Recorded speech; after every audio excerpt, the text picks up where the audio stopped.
मैं तो खुलेआम कहता हूं कि वो बीजेपी का समर्थक है। वो जो बीजेपी ने एक जाल बिछाया है, उस जाल में फंसने की कोशिश कर रहा है और वो फंस रहा है। कि अगर आप हिंदू राष्ट्रीय बनाना चाहते हैं, हम आपका सहयोग करने के लिए तैयार हैं। क्या श्री राम जी ने ये कहा है कि आप मानव को मारिए, आप जो है किसी जाति धर्म मजहब को टारगेट कीजिए? क्या ये श्री राम जी ने कहा? श्री राम जी ने तो वनवास किया, वो इंसानियत के खातिर, इंसानों को बचाने के खातिर। बिल्कुल ये राजनीतिक बयानबाजी है। जो मुसलमान इस तरीके के बयान के समर्थन में है, मैं तो खुलेआम कहता हूं कि वो बीजेपी का समर्थक है और बीजेपी का शिकार हो रहा है। कि इस देश के अंदर में ये जितने भी बयानबाजी किए जा रहे हैं, ये बयानजीवी जो लोग हैं, वो कौन लोग हैं? ये वही लोग हैं कि आज से 3 महीना पहले, 10 दिन पहले जा करके मोहन भागवत से मिलते हैं। जब वो बीमार होते हैं तो श्री नरेंद्र मोदी जी की तरफ से और उनकी पूरी जो है मंत्रालय की तरफ से लोग उनसे मिलने के लिए जाते हैं और उनसे हाथ मिलाते हैं, उनसे जो है पूछते हैं कि आप कैसे हैं, और फिर वो आकर के इस तरीके का बयान दे करके देश का माहौल खराब करने की जो कोशिश कर रहे हैं, हम उसके खिलाफ हैं। बाबा रामदेव ने आज ये बयान दिया है। ये बयान ये मुसलमान विरोधी नहीं है, ये बयान महिलाओं के खिलाफ है, ये बयान महिला विरोधी है। बाबा रामदेव को इस देश की तमाम महिलाओं से, चाहे वो हिंदू हो, मुसलमान हो, बुद्ध हो, जैन हो, पारसी हो, कोई भी हो, उसे माफी मांगनी चाहिए। वो देश, जिस देश के अंदर में दुर्गा पूजा में हिंदुओं के साथ साथ मुसलमान भी जाया करते थे, जिस देश में ईद मिलन समारोह और ईद की खुशियों में हिंदू भी शामिल हुआ करते थे, उस देश को पता नहीं पिछले 8 साल से किसकी नज़र लग गई है कि हर दिन हम लोग इस तरीके का बयान सुनते हैं और देश का जो माहौल है उसको बिगड़ते हुए अपने आंखों के सामने देख रहे हैं। आप कह रहे हैं कि एफआईआर नहीं हुआ, पत्रकार पे एफआईआर मतलब नोटिस भेज दिया जाता है, लेकिन सुप्रीम कोर्ट ने कहा था कि अगर इस तरह की हेट स्पीच कोई भी देता हो तो पुलिस उसको संज्ञान में लेगी, उन पे एफआईआर दर्ज करेगी, उनको नोटिस भेजेगी। हालांकि वहां पर कम से कम 500-200 पुलिस जरूर होगी। आपको पता है कि जंतर मंतर पे पुलिस होती है। मैं खुद जंतर मंतर पे जाता हूँ, हिंदुस्तान की आवाम और गरीब, पीड़ित और दलित की आवाज़ उठाने के लिए मैं बहुत बार गया हूँ और मेरे साथ में वहाँ बहुत बार बर्बरता की गई है। आपके सवाल से अभी मुझे याद आया कि रमज़ान में हम लोग रोज़ा रख करके वहाँ अपने हक और हुकूक की आवाज़ को उठाने के लिए गए थे, तो मुझे घसीट के मारा गया था। मैंने वहाँ कोई बयान नहीं दिया था, वो वीडियो भी है। मैंने वहाँ कोई बयान नहीं दिया था, कुछ नहीं किया था, मगर उसी जंतर मंतर पे एक चोर चैनल का चोर रिपोर्टर जो इस देश के माहौल को ख़राब करना चाहता है, जो खुलेआम टीवी में शाम में आकर के लोगों को भड़काता है, जो खुलेआम तलवारें निकालता है, जो खुलेआम मुसलमानों को मारने की और मुसलमानों को काटने की चुनौती देता है, जिसका रिपोर्टर मुसलमानों को खुलेआम लंगा करने का और उनकी बहन बेटियों के साथ में रेप करने की धमकी देता है, उसने एक समारोह रखा और उस समारोह में इस तरीके का बयान देना और उसके ऊपर में अब तक एफआईआर दर्ज नहीं होना, ये जानते हैं क्या है? ये सिर्फ और सिर्फ देश के अंदर में जो महंगाई है, जो बेरोजगारी है, देश की अर्थव्यवस्था जो चरमरा रही है, उसको छिपाने के लिए ये सरकार की सोची समझी साजिश है। और सरकार ने, और होम मिनिस्ट्री, वहां से होम मिनिस्ट्री कितना दूर है? 3 किलोमीटर है। होम मिनिस्ट्री के लोग क्या मतलब उन तक ये बयान नहीं पहुंची होगी कि किस तरीके से मुसलमानों के खिलाफ और ईसाइयों के खिलाफ जो है ये दिया जा रहा, बयान दिया जा रहा है। मैंने इसीलिए मैं शुरू से कहता हूं कि इस देश में सिर्फ मुसलमान पीड़ित नहीं है। इस देश में आज हिंदू मुसलमान के बाद ईसाइयों का नंबर आया है। दलितों के खिलाफ रोज जो है ये किया जाता है, बयानबाजी किया जाता है। इस देश के जो मेन मुद्दे हैं, इस देश की जो मेन समस्या है, उसको छिपाने के लिए, उसको ढकने के लिए ये बीजेपी पार्टी ने कुछ चुनिंदा लोगों को खुलेआम छोड़ दिया है कि आप जाइए और जा करके देश में जो एकता है, देश में जो भाईचारा है, देश में जो हिंदू मुसलमान सिख बौद्ध जैन सब लोग मिल के रहते हैं, उसको भड़का चाहिए। और मैं अपने दोस्तों को और अपने 2-3 पूंजीपति मित्रों को यहाँ का हिंदुस्तान का सारा माल दे करके उनको यहाँ से मैं भगा सकूं। ये साजिश है। ये हिंदुस्तान के अवाम को, चाहे वो कोई भी जाति धर्म मजहब के रहने वाले हो, उनको इन बातों को समझनी चाहिए कि इस देश में सिर्फ मुसलमानों के साथ में बर्बरता नहीं की जा रही है। इस देश के अंदर में दलितों के साथ में क्या जो है किया जा रहा है। इस देश में खुलेआम जाकर के बाबा की मूर्ति को तोड़ दिया जाता है। इस देश में खुलेआम जाकर के चर्च में जाकर के हंगामा किया जाता है और चर्च में जाकर के तोड़फोड़ किया जाता है। इस देश के अंदर में खुलेआम एक धर्म को टारगेट करके उनको मारने काटने की धमकी दी जा रही। ये क्यों दी जा रही? मैं बिहार से आता हूं।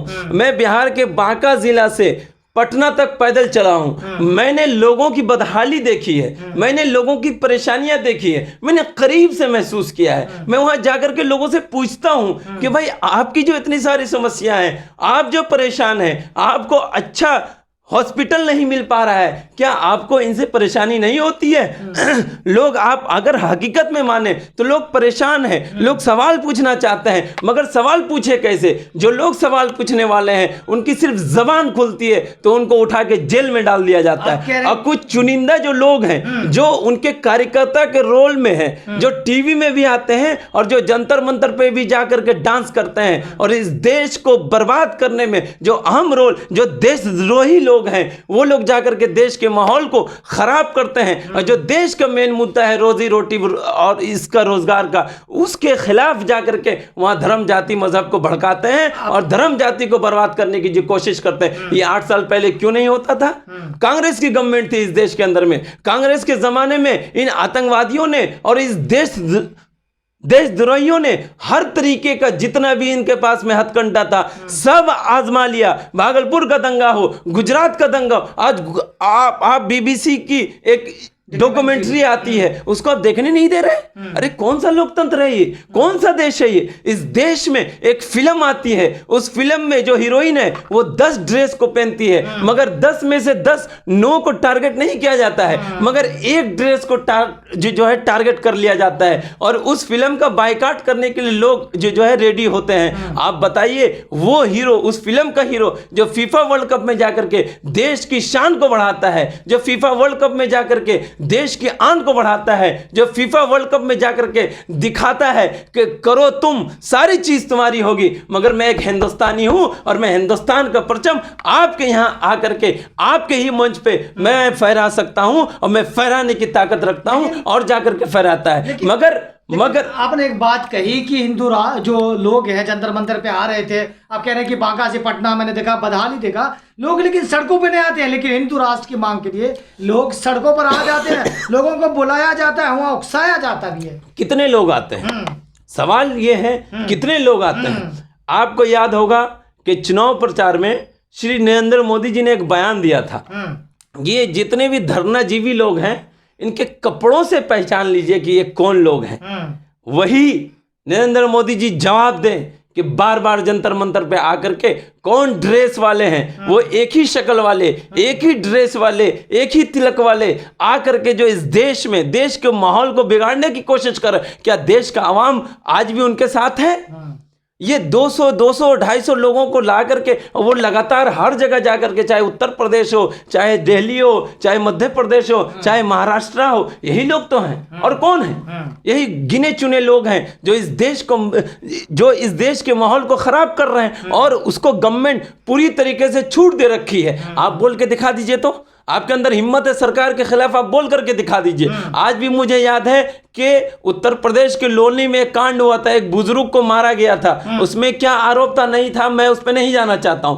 कुछ लोगों ने ट्वीट किया था और उस पर श्री राहुल गांधी जी ने भी ट्वीट किया था, तो फौरन FIR हो जाता है। मगर इसी देश के अंदर में लोगों को डायरेक्ट मारने की, काटने की धमकी दी जाती है, उस पर नहीं होता है FIR। क्यों नहीं होता है? क्या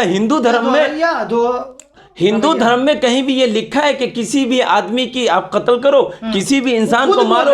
नहीं, किसी भी धर्म में नहीं लिखा हुआ है। कोई भी धर्म, जाति, मजहब किसी को मारने काटने की धमकी दे ही नहीं सकता है। मैंने तो बहुत सारे हिंदुओं को देखा है कि जो मिल के रहना चाहते हैं, जो एक साथ रहना चाहते हैं, जो भाईचारा की बात करते हैं, जो कहते हैं कि इस देश में आप कहाँ कहाँ से किस किस को मार देंगे, आप कहाँ से मुसलमानों को हटाएंगे, बस से हटाएंगे, ट्रेन से, या अपने कॉलोनी से, या अपने मोहल्ले से, या अपने टोले से, या अपने फ्लैट से, कहाँ कहाँ से हटा देंगे। मुसलमान तो आपके साथ में हर जगह साथ है, आप कहाँ से उनको जो है आप ये कर सकते हैं, निकाल सकते हैं। लेकिन कभी नमाज अजान पे रोक लग जाती है, आवाज के वॉल्यूम को कम करने की कोशिश की जाती है, फिर नमाज पर भी बात उठते हैं। बाबा रामदेव कह रहे हैं कि जो नमाज मुसलमान पढ़ते हैं टखनों तक, जैसे आप भी पैजामा उठाए हुए, कहते हैं कि टखनों तक पाजामा, सर पे टोपी, फिर भी ये हिंदू छोरियों को उठाते हुए, ये शब्द उनका है कि हिंदू छोरियों को उठाते हैं और उनके बाद वो क्या करते हैं, जिहादी बन जाते हैं, सारे पाप करते हैं। असल में सबसे बड़ा मसला है कि मुझे याद आ रहा है कि छोरी को जहां तक उठाने की बात बोल रहे हैं वो, तो शायद उनसे अच्छा कोई नहीं जान सकता है, क्योंकि एक बार बाबा रामदेव ने भी छौरी बनने की कोशिश की थी, याद है आपको? सलवार पहना था, सलवार पहन के छौरी बन के मुसीबत डांस करने की कोशिश की थी। जब उनको वहां पर सफलता प्राप्त नहीं हुई, जब वो छौरी नहीं बन पाए, तो आज हिंदुस्तान की तमाम महिलाओं के ऊपर में और तमाम महिलाओं की बेइज्जती करने के ऊपर में और तमाम महिलाओं के खेल करने के और तमाम महिलाओं की इज्जत का खिलवाड़ बनाने के चक्कर में आज बाबा रामदेव ने आज ये बयान दिया है। ये बयान ये मुसलमान विरोधी नहीं है, ये बयान महिलाओं के खिलाफ है, ये बयान महिला विरोधी है। महिलाओं के जो सम्मान है, जो इज्जत है, उनके साथ में खेलने की कोशिश की है बाबा रामदेव। बाबा रामदेव को इस देश की तमाम महिलाओं से, चाहे वो हिंदू हो, मुसलमान हो, बुद्ध हो, जैन हो, पारसी हो, कोई भी हो, उसे माफी मांगनी चाहिए कि उन्होंने ऐसी बात क्यों की और उन्होंने महिलाओं के ऊपर में ये तोहमत लगाने की कोशिश क्यों की। बाबा रामदेव को माफी मांगनी चाहिए। माफी मांगेंगे। अभी कुछ दिन पहले उन्होंने कहा था महिला निर्वस्त्र अच्छी लगती है, तो यही तो बता रहा हूं ना, ये कौन लोग हैं? ये वही लोग हैं जो 2013-2014 में ये कहते थे कि हम इस देश को 5 ट्रिलियन का बना देंगे, जो इस देश में 30 रुपया पेट्रोल मिलेगा, हम हर शख्स के अकाउंट में 15 लाख रुपया भिजवाएंगे। क्या आपको बाबा रामदेव याद नहीं है? यही तो रामलीला मैदान में जाकर के डांस जो है डांस क्या करते थे छौरी के लिबास में। तो भाई इनको तो खुली छूट मिलेगी ही मिलेगी। इनकी जबानें बंद हो जाती हैं जब इस देश के अंदर में लोगों के साथ में अत्याचार, हिंदुओं के साथ में अत्याचार किया जाता है, जब उनकी जबान बंद हो जाती है, जब इस देश में जो है हिंदी जो ये है हिंदू के जो देवी देवता हैं उनका लोग मजाक उड़ाते हैं, उनकी जबानें बंद हो जाती हैं। जब इस देश में जो अपने आप को हिंदू बोलते हैं ये लोग दलित लोग, जब उनके ऊपर में अत्याचार होती है तो उनकी ज़बानें बंद हो जाती हैं, उनकी ज़बानें बंद हो जाती हैं। जब मंदिरों को तोड़ा जाता है उनकी ज़बानें बंद हो जाती हैं। जब एक हिंदू भूख और प्यास और हॉस्पिटल के कारण में मर जाते हैं तो उनकी ज़बान उस टाइम क्यों नहीं खुलती है। इससे बड़ा मसला तो यह है कि अगर आप हिंदू राष्ट्रीय बनाना चाहते हैं, हम आपका सहयोग करने के लिए तैयार हैं। हिंदू राष्ट्र में क्या वहाँ मानवता से प्यार करने नहीं सिखाया जाता है? क्या मानवता के खिलाफ सिखाई जाती है? क्या श्री राम जी ने यह कहा है कि आप मानवता की रक्षा मत कीजिए? क्या श्री राम जी ने यह कहा है कि आप मानव को मारिए, आप जो है किसी जाति धर्म मजहब को टारगेट कीजिए? क्या ये श्री राम जी ने कहा? श्री राम जी ने तो वनवास किया, वो इंसानियत के खातिर, इंसानों को बचाने के खातिर और जो है इंसानों को हक और इंसाफ दिलाने के खातिर जो है उन्होंने वनवास किया है। ये कौन लोग हैं? लेकिन जब आप कह रहे हैं कि आप हिंदू राष्ट्र का समर्थन करते हैं तो मोहन भागवत कह रहे हैं हिंदू राष्ट्र, भारत एक हिंदू राष्ट्रीय है, घोषित हो ना हो, लेकिन खुद को श्रेष्ठ न बताए मुसलमान। और महमूद बंदी साहब ने ऐसा कर दिया, अरशद बंदी साहब ने। ये देखिए, ये सारी चीजें प्री प्लांट हैं। अभी जंतर मंतर पे जो बयान दिया गया वो कब दिया गया? जब इस देश के अंदर में जो इस देश की जो आवाम है वो समझ रही है कि ये सरकार हमें जाति धर्म मजहब के नाम पे बिगाड़ने की कोशिश कर रही है, हम कांग्रेस के साथ आए।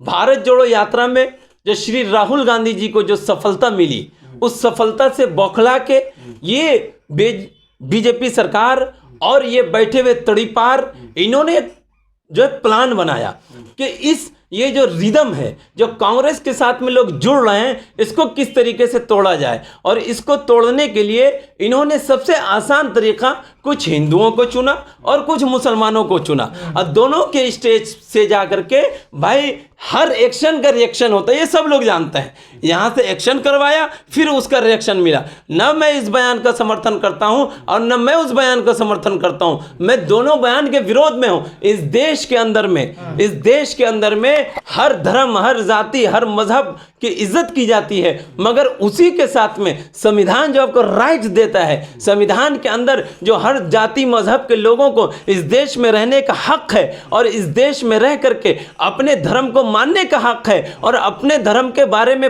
सही प्रचार करने का और किसी को नीचा नहीं दिखाने का। आपके हिसाब से राजनीतिक बयानबाजी है? बिल्कुल, ये राजनीतिक बयानबाजी है। तो दूसरा तरफ सवाल ये उठता है कि अगर मुसलमान अरशद मदनी की शक्ल में भाजपा के एजेंडे को कामयाब कर रहा है तो मतलब उसका साथ दे रहा है। बिल्कुल साथ दे रहा है। जो मुसलमान इस तरीके के बयान के समर्थन में है, मैं तो खुलेआम कहता हूं कि वो बीजेपी का समर्थक है। वो जो बीजेपी ने एक जाल बिछाया है, उस जाल में फंसने की कोशिश कर रहा है और वो फंस रहा है। उस बिछाए हुए जाल में वो फंस रहा है और बीजेपी का शिकार हो रहा है। मैं आपसे पूछना चाहता हूं कि इस देश के अंदर में ये जितने भी बयानबाजी किए जा रहे हैं, ये बयानजीवी जो लोग हैं वो कौन लोग हैं? ये वही लोग हैं कि आज से 3 महीना पहले, 10 दिन पहले जा करके मोहन भागवत से मिलते हैं। जब वो बीमार होते हैं तो श्री नरेंद्र मोदी जी की तरफ से और उनकी पूरी जो है मंत्रालय की तरफ से लोग उनसे मिलने के लिए जाते हैं और उनसे हाथ मिलाते हैं, उनसे जो है पूछते हैं कि आप कैसे हैं, और फिर वो आकर के इस तरीके का बयान दे करके देश का माहौल खराब करने की जो कोशिश कर रहे हैं, हम उसके खिलाफ हैं और उसके खिलाफ लड़ते रहेंगे।